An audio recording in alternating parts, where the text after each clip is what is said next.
Assalomu alaykum. Men neyroxirurg Nabiy Abdullayev. Sizlar bilan bugun navbatdagi omadli o'tgan operatsiyamiz haqida gaplashib o'tamiz.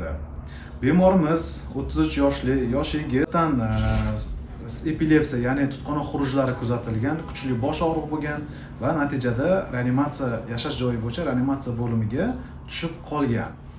Bizga murojaat qilishdi.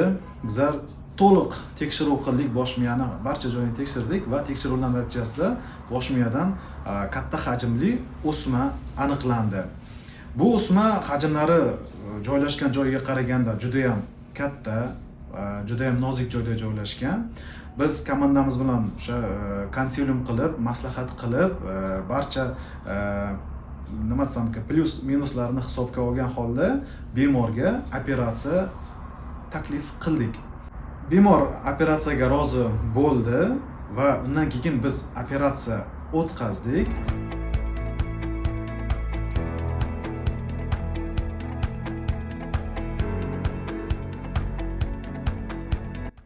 Operatsiya 5 soat davom etdi va operatsiya omadli kechdi.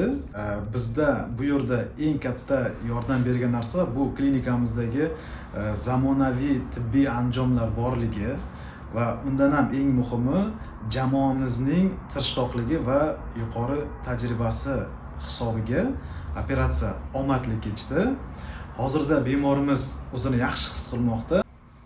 Jarrohlik amaliyoti o'tganiga mana 5 kun bo'ldi va bemorimizni uylariga sog' salomat javob bermoqdamiz.